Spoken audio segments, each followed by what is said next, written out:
할렐루야, 우리 최강초등부 친구들 안녕하세요. 저는 최강초등부의 4학년 2반 오지수 선생님이에요. 오늘은 디모데 프로젝트 시즌1 큐티프렌즈의 112번째 시간이에요.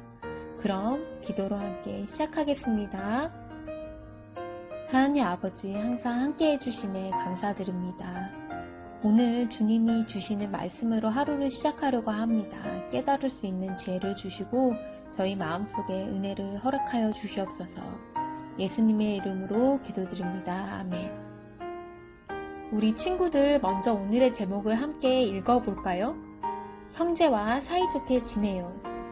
오늘의 본문 말씀은 마태복음 5장 21절에서 24절 말씀이에요.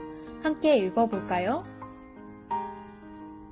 옛 사람에게 말한 바 살인치 말라. 누구든지 살인하면 심판을 받게 되리라 하였다는 것을 너희가 들었으나 나는 너희에게 이르노니 형제에게 노하는 자마다 심판을 받게 되고 형제를 대하여 라가라 하는 자는 공회에 잡혀가게 되고 미련한 놈이라 하는 자는 지옥불에 들어가게 되리라. 그러므로 예물을 제단에 드리려다가 거기서 내 형제에게 원망 들을 만한 일이 있는 것이 생각나거든 예물을 제단 앞에 두고 먼저 가서 형제와 화목하고 그 후에 와서 예물을 드리라. 예전에는 살인하지 말라. 누구든지 살인을 하는 사람은 재판을 받을 것이다. 라는 계명을 받았다고 너희가 들었다. 그러나 나는 너희에게 말한다. 자기 형제에게 화를 내는 사람은 재판정에 설 것이며 자기 형제에게 나쁜 말을 하는 사람도 산에 들인 법정에 설 것이다.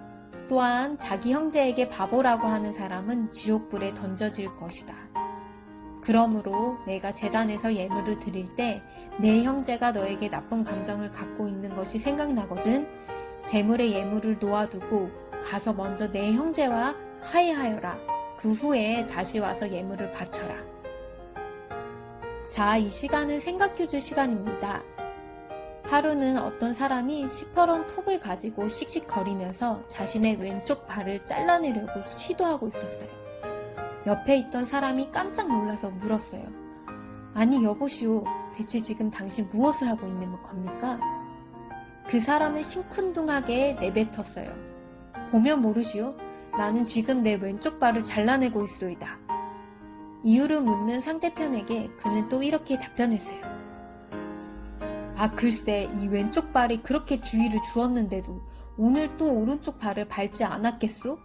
오른쪽 발이 그만 화가 나서 내게 말했지요. 저 못된 왼쪽 발을 좀 잘라내라고요.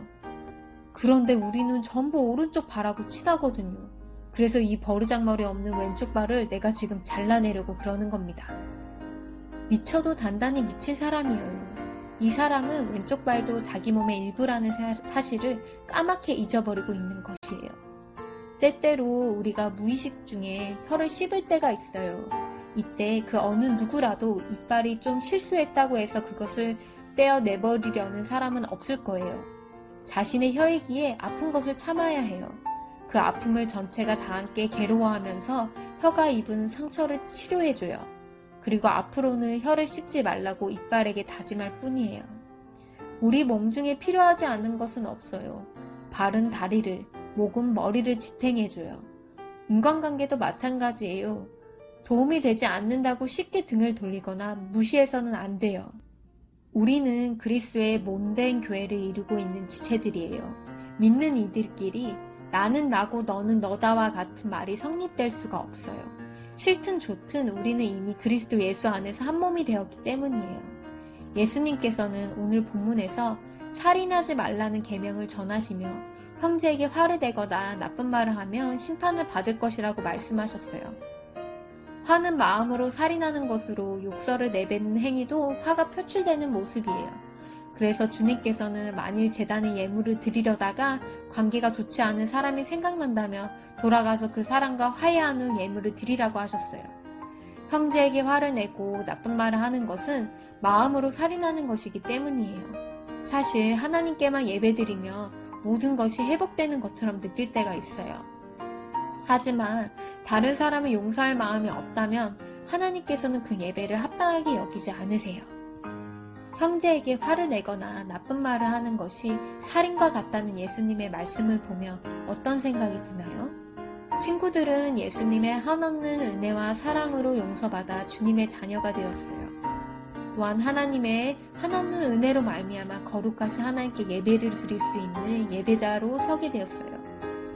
이처럼 오직 은혜를 통해 용서받은 사람은 다른 사람의 허물 또한 용서하고 사랑으로 품어주어야 해요. 참된 예배는 관계의 회복에서 시작돼요. 친구들이 용서해야 할 또는 친구들이 용서받아야 할 사람이 있다면 누구인가요? 그 사람과 화해하고 예수님 안에서 형제를 사랑하는 친구들이 되길 소망합니다. 이제는 관찰 퀴즈의 문제를 함께 풀어볼까요? 1번. 예수님께서는 형제를 모욕하는 사람에게 어떤 벌이 내려질 것이라고 말씀하셨나요? 알맞은 그림을 서로 연결해 보세요. 개역개정 22절을 한번 보세요.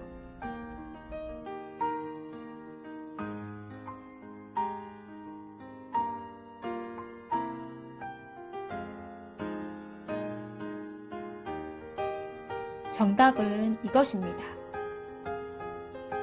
2번. 예수님께서 예물을 드리기 전에 무엇을 먼저 하라고 말씀하셨나요?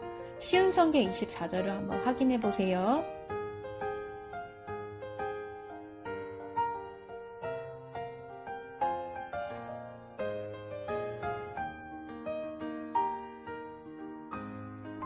정답은 먼저 형제와 화해하라고 말씀하셨어요. 지금은 결심 퀴즈 시간입니다. 내가 누군가를 미워했던 부끄러운 모습을 접고 회개하기로 결심해요. 친구들도 오늘 말씀 따라 형제에게 화낸 일, 친구에 대해 나쁜 소문을 낸 것 등 친구들이 누군가를 미워했던 부끄러운 모습을 접고 회개하기로 결심해요.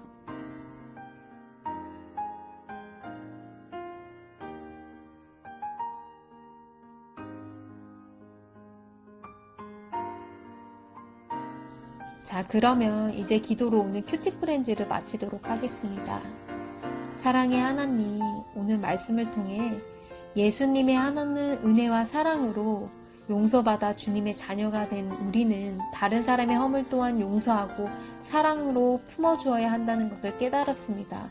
초등부 친구들이 예수님 안에서 형제를 미워하지 않고 사랑하며 사이좋게 지낼 수 있도록 도와주세요. 예수님의 이름으로 기도드립니다. 아멘.